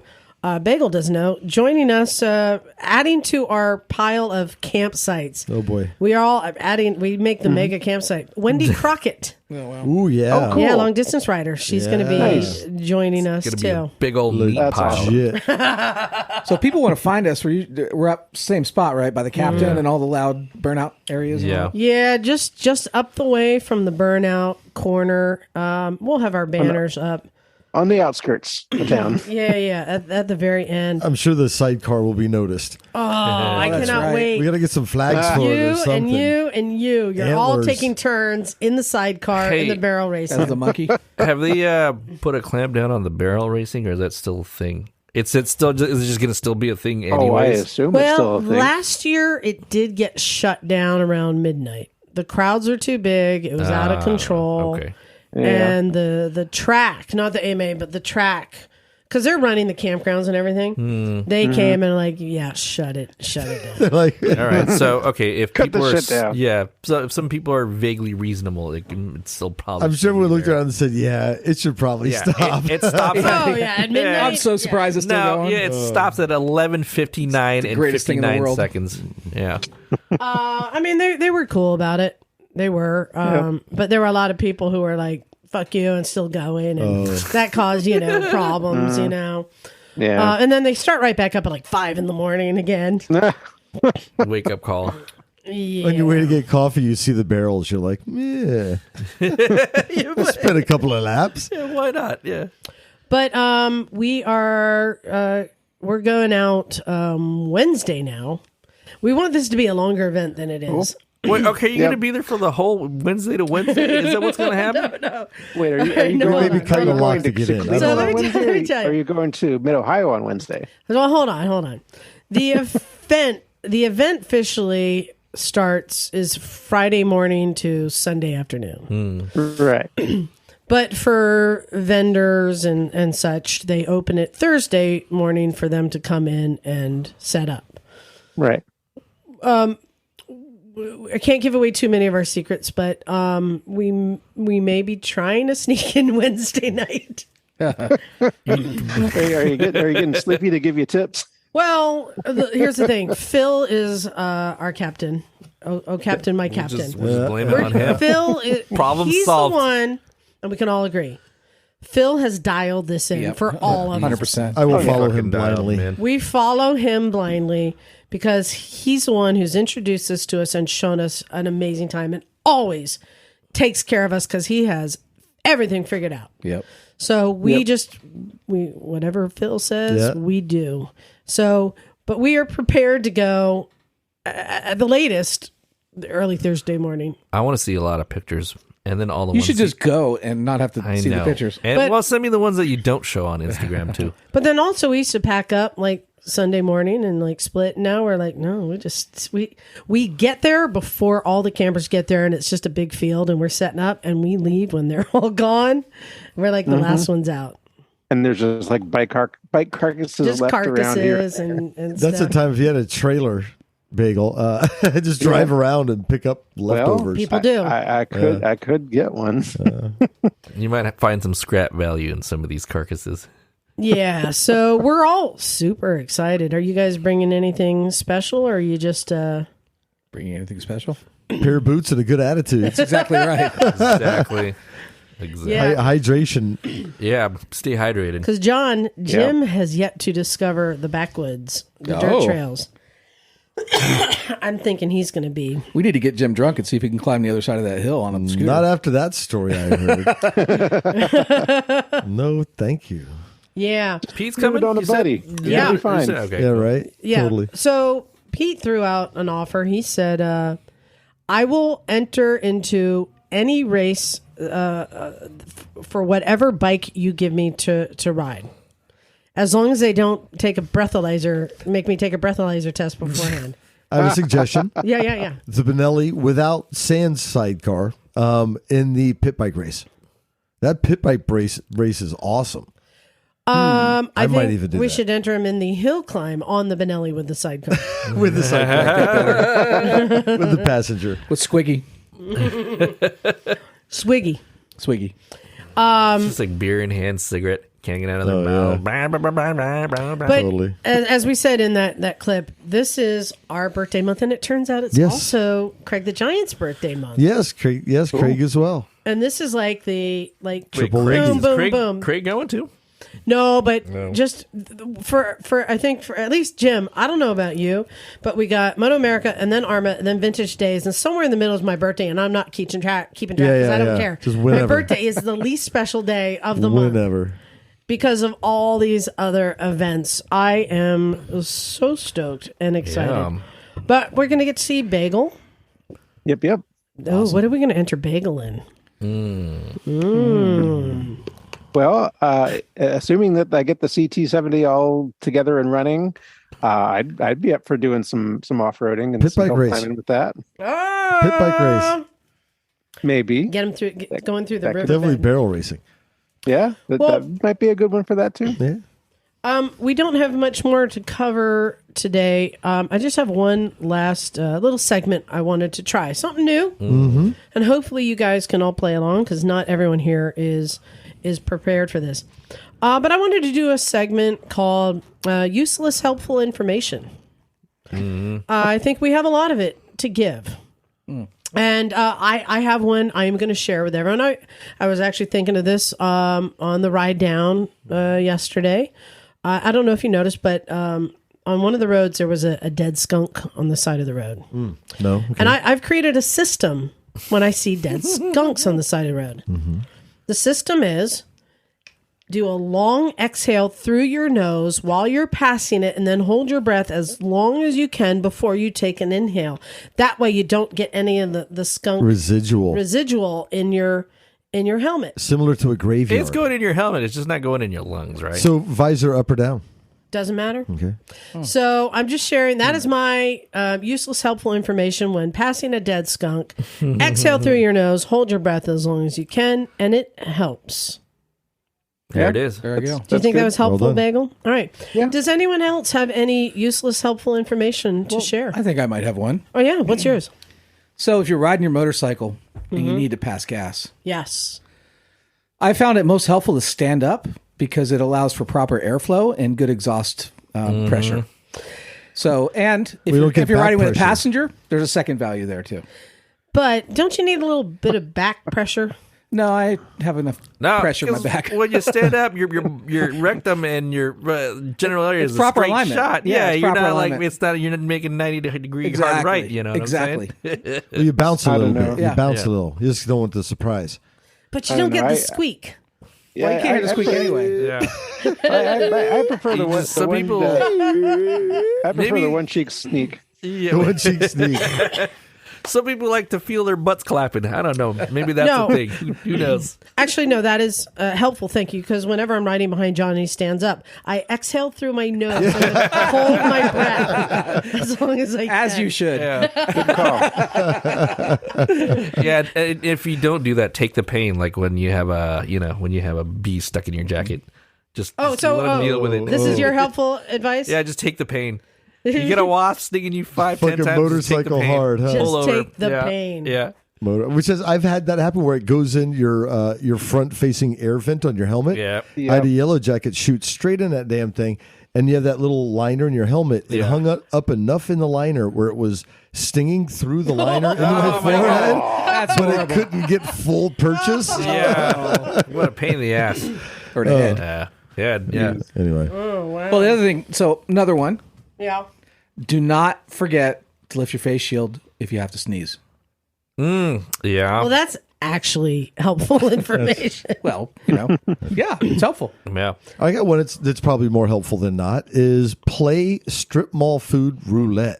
When you are on your bike and you're road tripping, take a gamble on food in the strip mall. It goes with our motto: live to ride, ride to eat. Yeah, ride to eat. I would say like 80 to 90% of the times it's a Mexican joint hole in the wall that has like the bombest tacos. Totally. Right? Like, Oh man, The last one I was at that blew me away was Mediterranean food, falafel in like a Pasadena or somewhere. I would avoid the Mediterranean fluids, though. Yeah, but not the falafel. I would like to add to that, and this is my useless, helpful information. As a rule, I'm an adventurous eater. I will eat a lot of crap, but I have a rule myself. I will not eat Chinese food attached to a gas station. yeah, you probably shouldn't eat the gas station sushi either. Yeah, but on the flip side of that, I don't know. Sushi, that's good. That is good advice. Well, in Maui, for sure you should. but I've If definitely there's found spam. that taquerias attached to a gas station are good. That's fine. It's And fried Chinese chicken's a restaurants slam. attached Oh, to fried chicken. a gas station. Avoid. No Chinese. Bagel, do you have What any if you pull up on a boat? useless, helpful information? man, I'm trying to think. I mean, as a long distance rider, you must have some. Well, I guess one that comes to mind is if you're route riding and it's really hot out and you stop somewhere, and of course, first thing you want to do is take your jacket off because you don't want to sweat inside of it. Put your jacket on your seat of your bike when you go wander off.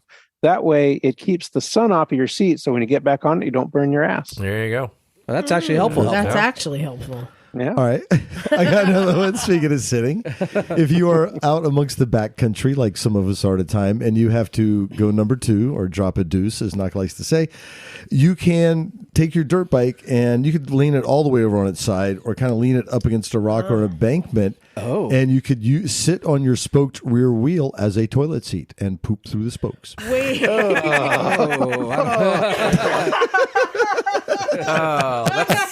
That is what we call the. Wait a minute. That gives another use of the fling poo. That is the fling poo. That is the right fling there. poo technique. Yeah, that's right. It's like There's a some Moto friggin' Bandito in there. hippopotamus. He's just We're flinging thinking it. the same fucking thing. I'll tell you, Moto Bandito, you get a toilet seat you can put on your rear wheel. God. That's very helpful, though. And then if you're riding behind Jim afterwards, you have to hold your breath the whole time. Exactly right. No, you just exhale through the nose and hold your breath as long as you can till the poo stops flinging. Terrible. Well, I got there you another go. one. Oh, you got Last another one. This was not as bad. More practical, maybe. If your oil fill plug disappears, Yes. right? So the oil is not flying out, but eventually you will lose a lot of your oil and make a mess of your pants. If it flies out, you can get a stick that's roughly the same diameter, get all the bark and shit off it, and screw it into the threads, and it will work as a temporary plug. Cool. I guess technically, if you are getting bits of wood in there, that's okay because, well, it might clog up something. But if you get the right but it can be stick- chewed up by metal. Be clean about it, Yeah, if you're clean about it. Yeah. Just saying. And It's useless. I'm not going to do it, but you can use that same stick to wipe your ass after you take a dump on your spokes. yeah. Or a little pegging, Well, depending on who you're I'm camping gonna with. play off of that. Little muddy helmet action. You can also, if you lose it, if you happen to lose your oil cap, and you have a woman traveling with a I know where you're group, going with this. you can just pull that tampon out, stick it Oh, in. disgusting. I'm just saying it'll work. Wow. New or used No, one. Well, no. new or used is two different. Not new. Pull that tampon out, huh? Hey, this is we may have useless to cut this helpful part out. You got to information. delete this. Okay, all right. Disgusting. All Or right. useless- a wine useless cork, maybe. That's not even useless. That's just disgusting. Oh, calm down. We have one email to read here. We do. Only one? Oh, shit. Yeah. People This don't is like us from Howard Ian Yeah. Vanek. Ian, hey Ian. Hi, Ian. Floppy Bunch. Greetings from South Chicago. Hey, Oh, okay. hell I yeah. recently purchased a TW200 from 2000 to navigate the city's insane traffic, giant speed bumps, and pothole-riddled streets. This is a drum brake model, but it still has a Kickstarter, effectively making it my favorite kind of vintage dirt bike, a thumb kicker. Cool way to kick around. It's kind of like a lightweight, chunky log. Your friend, Ian Vanek, and P.S. KLRs are clearly the Dodge Caravan of motorcycles. I disagree with that. Okay, no. Shots fired. You got your orange KTM on hat today and everything. It is Well, not the Dodge KLR, Caravan. not KTM. Oh, KLR, sorry. Okay. And I have my orange KTM hat because y'all agree. Jim can find me in the crowd anywhere with It's this hat. brilliant. Yeah, we It's go like to any Emma's- event and you wear that. It's like Emma's blue Yeah. cowboy I hat. don't think Totally. that a KLR is a Dodge Caravan because No. Dodge Caravans are not off-road vehicles at all. Maybe an Astro van. Yes. You know, because those are I've done favored by some drug things. I've dealers. seen We'll at some least give it Astrovans that. do some Because off-road shit. Astro vans can rally. I have done I think things. KLRs are a bit more reliable. Yeah. Yeah. Well said. Thank you. Thank you very much. Well, I think that's it. We got next So you got a weekend. TW200 in Chicago? What is he just riding around like illegal stuff? It sounds like Super man. Hooligan, Which is doesn't fucking it? awesome, Just by the rally way. that That'd be shit great. around. Well, he's trying to keep up with all the e-bikes. Gotta get some pizza. Gotta go get some pizza, whatever. Is that what you do there? No, that's exactly my That's a point. great, I what a mean, great bike for that, though. TW200 is probably going as fast as like a Suron, right? But that's awesome. He just But it's like- requires bigger license seat. and registration. The nice Yeah. comfy seat. Yeah, true. This is what I'm saying. And going back to that topic, like dirt trails and stuff. A lot of people are complaining about these e-bikes riding on the bike paths, but they're ripping it up like a dirt bike park, you know? Right. So Yeah, whatever. no, I just find it interesting because whose job is it to define these and legislate it, and what are they going to do? I Well- mean, maybe they're going to mess it all up for us. Well, either sort it out or they won't. It'll be a fun time for everybody. Exactly. Maybe. I've been checking them out more and more. You know, they're doing that the rail trail here, the bike path on the trade tracks. And once they can complete that, and you can go all the way past the Wrigley factory on the west side, all the way down to Capitola on a bike path. I don't want to pedal all that, but an e-bike sounds kind of appealing Dude, all of a that sudden. sounds awesome. Yeah. Be pretty You're cool. making me miss my little mobility. I'm so scooter sorry. now. Just order a new one. Just order. I'm going to buy you one. I'm going to order you one. You on need Amazon right a now. new controller and like a little orange flag holder. I'll pour Like, one out. you know what I'm talking about? Like you use The the flag. sand.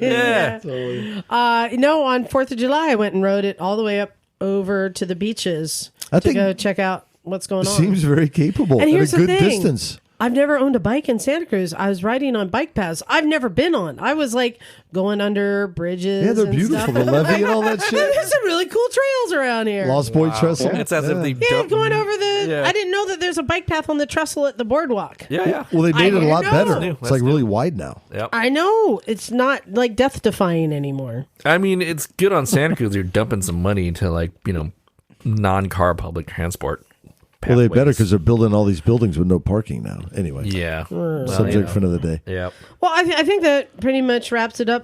Bagel, do you want to do a quick ride report? You had I love that you're like finding your people and doing all these rides. Oh yeah, there's we went on a great ride yesterday on what is quite possibly my favorite road in all of Oregon. Wow. Ooh, what is It's this? the Old Mackenzie Highway, Highway 242, Yeah. which goes kind of east of Eugene. It kind of comes off of Highway 126, Yeah. goes up and over the mountains through the lava fields all the Yep. way to Sisters, Oregon. Yep. What? And it is a fantastic road because you start out at the bottom climbing up and you're going through all of these just Winding awesome roads, twisties yeah. through the Oh, woods. wow. And they're So- really and nice roads too. Yeah, really nice, beautiful. And then once you get up to a certain point, the lava fields start because Yeah. there's this huge Oh, cool. volcanic explosion thousands of years ago. Yep.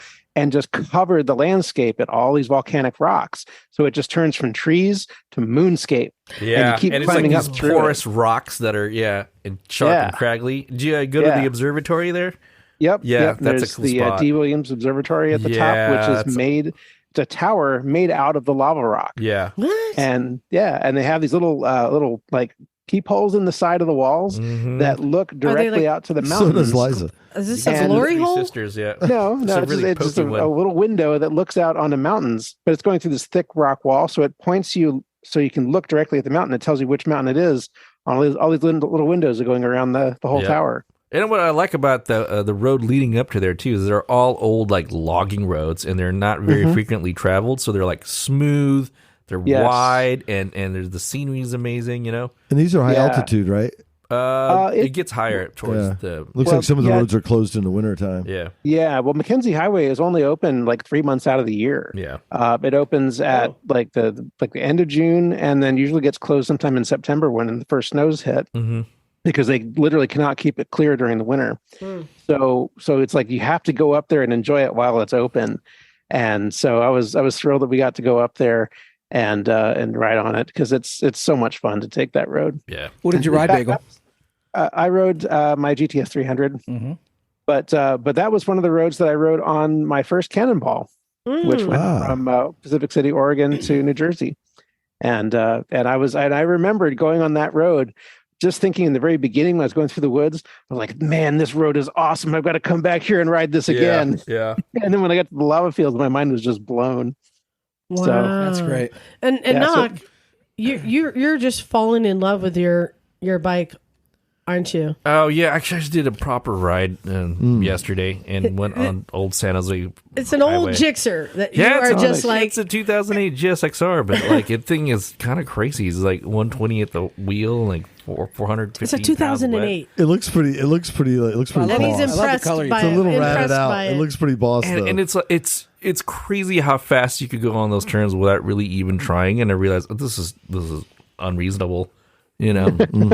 Yeah. And it's like you don't have to even really lean over that far to go that fast on that bike too. Do you remember what tires you're running on? Pirelli Diablo 3s, I think. Okay. Russell 3s. Yeah. nice and sticky. Yeah.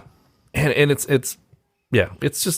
nice to be able to go on a proper fast-spirited sport bike ride. But again, it was just like, it's unreasonable. It's just When there's redwood way too trees fast. like 6 inches from where you're at. Yeah. I caught myself going around through turn going, why am I going so fast to this stupid turn? It's like there's Because the bike loves it. Yeah, That's and why. the bike actually eggs you on to want to go faster because like it's so smooth. Like it doesn't feel like you're going that fast. You know what I mean? So Yeah. yeah, Sick Gixxer. it's a sick Gixxer. Yeah. All right, I want to share something with you guys. I might lose you on this one, but I'm going to try. I'm going to try. Try to lose this. So when we were riding down to Laguna Seca yesterday, and I'm riding my KTM 990. I haven't ridden in a while. I just love that bike. I love it. Great bike. And just enjoying, and the weather was amazing. Well, no. First, it was cold. It was cold, but I like that because a lot of the tourists foggy and cold, come to California in July, and they're like, "What the fuck is freezing It's like here?" 60 you know, degrees. Yeah. you know. But then you come through the fog, and it's sunny and beautiful, and it's great. But I was trying to identify that feeling and trying to understand the biology, I guess, of what's happening with my body. But we know that like when you ride, it creates endorphins. But the feeling, and I could actually feel it like in my upper chest, it felt like the top of my lungs were filled with helium. The top of my lungs felt light. Yeah, and like yeah. almost the same feeling as like love, I want to say. Does that make sense? And I'm I wondering, understand what you mean. Bagel's like, huh? Yeah. I'm wondering if it's the same kind of, I'm trying to understand what the body is doing that's creating this. And I just felt like so just happy and at peace. But I also like, this is what like in love with, like I'm in love with my bike. It's like eating chocolate. Like butterflies, kind of? No, those are in your stomach. No, this like is a euphoria. up in the upper, in the chest, the pectorals. There's something about being on kind wheels. of like whether felt it's light and airy. Yeah, something about being on wheels, whether it's rollerblades or a cruiser bike or whatever. Like as soon as you get on wheels, there is a euphoria that seems to come up. And I was just trying to compare. I was actually in my mind, I was comparing the sensation and what, again, I want to talk to like a doctor to understand what is happening in our body, because it felt the same way as like in some points like sex or love, how your body feels things that you don't feel when you're just walking down the street. Right? Well, maybe Jim does, but and riding a bike does that same thing, and I'm wondering if it's different hormones or whatever. I want to know more. Well, then you step into like Knock was talking about earlier, when you're on the throttle and you sometimes get those adrenaline dumps where you have a moment and you're like, ooh, 5 or 10 seconds later, you kind of get that rush of chemistry that you don't really get many other places, you know? I want to understand the chemistry episode. Yes. I like it. Biochemistry? I was saying technically you only really, your body only really likes two things. It's just like endorphins and what is it, dopamine or something like that. Dopamine. So, and everything else is just like you trying to get those two chemicals going through your body, whether it's like taking a dump on somebody or riding your bike really fast or something. I don't know, man. You know, some people are fucking weird like that. I'm just saying. Some people get that. You know, that took a weird turn. Yeah, I'm just saying. Some German scat porn, or a good pass. Okay. I've made those two examples because they're very extreme. You know what I'm saying? So I know. Yeah, I'm probably losing y'all, but that's just kind of like the deep dive I do when I'm like riding and trying to like understand like what's going on with the microbiology and like I don't know. Just sharing it. Look, if anyone listening understands what I'm talking about or has that same feeling, I would like to hear from other people, like what they feel, how their body is reacting. Yeah. When they ride, you know, it's I don't want to hear from the motorosexuals. We've gone down that road.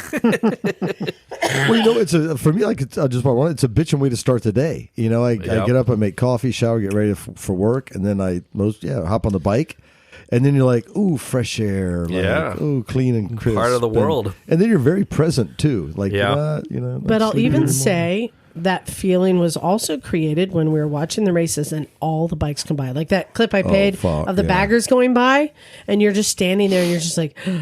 You're feeling it. Yeah. You know, you're smelling it, you're hearing it, you're seeing it. It's like all your senses. It's like the third person view of what you could be doing, and it just, you have that instant connection, I guess. And the body reacts to that too. Like, yeah. Anyway, I know we're going down. Hey, send us your emails. We'd like to hear from you. Motorcyclesandmisfits at gmail.com. You playing with my toy? Yeah. It's Travis Pastrana. He's about to jump something. Isn't that so cool? Super fun. Dude, that's probably one of the few things I'm jealous of. Is it Travis Pastrana did the jump bike? WR whatever. Oh yeah, we talked about it last week. I wanna see if it does the vapor out the exhaust. You got to put water in that little thing. You put some of that devil lettuce in there, and this. It lights up. My body's doing it. My body's doing it. Oh, you're getting the willies. I'm about to come. Oh, no. Sorry. Lord have mercy. This is what I bring to the show, okay? Just saying. Bodily functions. Exactly. Can we go back to the Mediterranean fluids? Exactly. Well, yeah, send us your email. We want to hear what's going on with you. And come and visit. We love visitors. Yep. Come to the garage. Let me know if you're in the UK want to, visit us. And just a quickie, if anyone has a Yamaha Super Tenere 7, or not a Super Tenere, but a Tenere 700, let us know how you like it, especially if you've taken it off-roading and such. Have you talked to Taddy? He's got one. Who? Tad? Tad, yeah. Did you see? I didn't know he bought one. Did you see the email that we got when we signed up for the Yamaha test rides? That, by the way, I got an email. We forgot to go do. It was interesting. It was thanks for signing up. Unfortunately, due to supply issues, we don't have any bikes right now. But if you would like to be notified when something is available, blah blah blah blah blah. So I found that kind of interesting. I mean, T7s, but they've been having a hard time keeping them on the shelf. Yeah, exactly, and that's why. Jim, hold out. And well, is Honda coming out with a Transalp or something? Yeah, 750. 750. Mm-hmm. I know. Doesn't look as dirt capable as a T7. Oh, really? It's supposed to be the Jam, though, right? I don't know. That T7 felt like a scalpel when you sit on it. Yeah, though. that thing's cool. They did a good job on that. Yeah, I like it. I liked it a lot. Can I get you to look at a KTM 890? Probably. I mean, what's the price difference is going to be like $4,000. Way too much money. Yeah. No. But the performance out the wazoo. I like my Japanese fuel injection. You know what I'm saying? You're gonna have to ride them back to back, homie. Yeah. We'll see. Well, hey. Anyway, whatever. Vintage Days, we're going to be doing some test rides there too. Royal Enfields. But KTM might be there. So we'll go see. Big thanks to our Patreon supporters. Yeah, they're the best. Yeah, exactly. As Emma says, keeping the lights on. Yep, keeping the lights on. Exactly. And lastly, come join us at Vintage Days. Yeah, totally. Saturday at 4 p.m. But come find us. They do. And at Arma. And at Arma. Yeah, come join us. We like people to join us. I think that's it. Anyone else got anything? No. To share? No. So I guess Bagel, we're going to see you in a couple weeks. Yep. I will see you in a week and a half. And peak summer, baby. Get on your wheels and ride. Man. I tell you what. Yep. This is where I start thinking maybe I'll have a little drink, but I don't know. No. Let's not go down that road. You just end up falling asleep, dude. Well, you just don't Well, it enjoy could go one way or another with her. She might be asleep or ready to fight. Yeah. Or I'll just talk you guys into doing stupid things. That's much more fun. Yeah. All right. Well, hey, everyone. Thank you for listening and sticking with us. We appreciate it. We love you guys. So I think it's time for us to get out of here. Thanks, everyone. This is Liza. I'm coming. I'm going to come. How do I follow that? Stumpy John. Thank you, Jim, son. Bagel. And we are out of here. Cool.